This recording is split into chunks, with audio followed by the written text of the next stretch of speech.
नमस्कार, आप देख रहे हैं जनतंत्र टीवी। मैं हूं आपके साथ रोमिता तिवारी। बुलेटिन की शुरुआत करते हैं जहां पर लव जिहाद पर जारी बहस के बीच उत्तर प्रदेश की योगी आदित्यनाथ सरकार अब धर्म परिवर्तन से जुड़ा अध्यादेश पारित कर चुकी है। इस अध्यादेश में लव जिहाद का जिक्र नहीं है, लेकिन प्रावधान ऐसे हैं कि अगर कोई धर्म छिपाकर या किसी लड़की का जबरन धर्म परिवर्तन कराता है तो उसके खिलाफ कार्रवाई की जाएगी।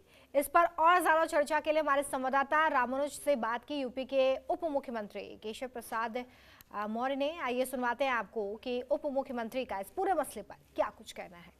लव जिहाद को लेकर यूपी सरकार ने एक सख्त नियम बनाया है, जिसमें अब ऐसा करने पर होगी दंडात्मक कार्रवाई। और इस पूरे मुद्दे पर बात हमारे साथ हैं उप मुख्यमंत्री केशव प्रसाद मौर्य जी। सर, लगातार जो है मामला चर्चा में रहा, क्या लगता है कि जिस तरीके से सरकार कानून लेके आई है, कैसे?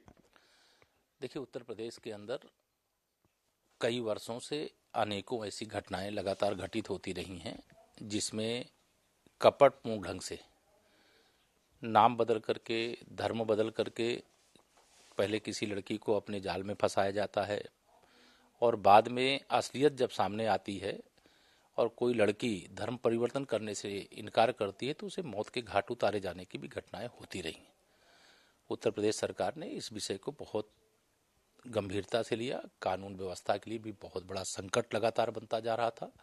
इसलिए कल उत्तर प्रदेश की कैबिनेट में इस अध्यादेश को मंजूरी दी गई है और इसकी बहुत बड़ी आवश्यकता थी।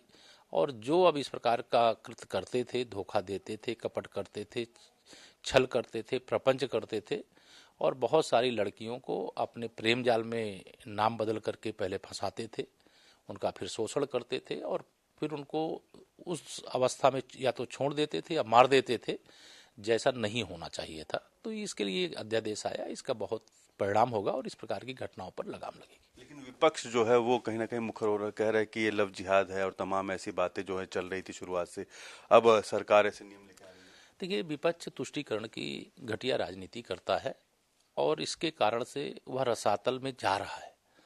मैं यह मानता हूं कि जब इस प्रकार की घटनाएं उत्तर प्रदेश ही नहीं, देश के दूसरे राज्यों में भी हो रही हैं और उस प्रकार की घटनाओं को रोकने के लिए यूपी की सरकार आदरणीय योगी जी के नेतृत्व में अगर कोई बड़ा फैसला लिया है तो इनको स्वागत करने की जगह वोट बैंक तलाशने लगते हैं। लेकिन ना तो इनको वोट बैंक मिलेगा और ना तो इस अध्यादेश के खिलाफ उनको समर्थन मिलेगा। और अगर उनको लगता है कि यह गलत है तो वो विरोध करें। सरकार ने सही फैसला लिया है, उत्तर प्रदेश के हित में फैसला लिया है। और जो कपटपूर्ण ढंग से नाम और ग्राम और अपना धर्म बदल करके शादियां करते थे और बाद में इस्लाम स्वीकार करो या धर्म परिवर्तन करो, इसके लिए बलपूर्वक दबाव डालते थे और नहीं करने पर उनको मौत के घाट उतारते थे, उनके लिए स्पष्ट संदेश है कि अब 2 वर्ष से लेकर के 10 वर्ष का कारावास उनको होगा। अगर कोई ऐसा करना चाहता है, सरकार कोई प्रेम करता है, आपस में वयस्क है और शादी करना चाहता है, हम इसके विरोध में नहीं है, लेकिन उसकी भी एक व्यवस्था बनाई गई है कि आप जिलाधिकारी को अपना आवेदन दे दीजिए कि हम वयस्क हैं और ऐसे शादी करना चाहते हैं। उसमें 2 महीने का समय भी दिया गया है और उसकी सच्चाई जांच करके अगर कोई विवाह बंधन में बंधना चाहता है तो हम इसके खिलाफ नहीं है। लेकिन धोखा जो देते हैं नाम और धर्म बदल करके, स्थान बदल करके, अब वो नहीं चलेगा। लेकिन सर, एक बात और रखी गई थी कि जिस तरीके के लोग जो परिवर्तन कराते हैं उनको नियम की जानकारी होनी चाहिए, तमाम बातें भी कही गई थी, क्योंकि लगातार धर्म परिवर्तन कराने के लिए लोग उकसाते हैं और अपनी तरफ खींचते हैं। तो कैसे देखते हैं, क्योंकि प्रलोभन सिर्फ एक विवाह ही नहीं, और भी तरीके से प्रलोभन दिया जाता है। सभी प्रकार के प्रलोभन दे करके धर्म परिवर्तन करने की किसी भी ऐसी योजना को अगर कोई बल देने का काम करेगा, कोई संगठन होगा तो उसका पंजीयन निरस्त होगा, उसके खिलाफ कार्रवाई होगी। अगर कोई अपने आप किसी धर्म को बदल करके किसी अन्य धर्म को स्वीकारता है तो ये तो संविधान की दृष्टि से सबको मौलिक अधिकार प्राप्त है, कोई भी जा सकता है। लेकिन जो प्रलोभन से, छल से, प्रपंच से, डरा करके, धमका करके, लालच दे करके, ये सब नहीं चलेगा।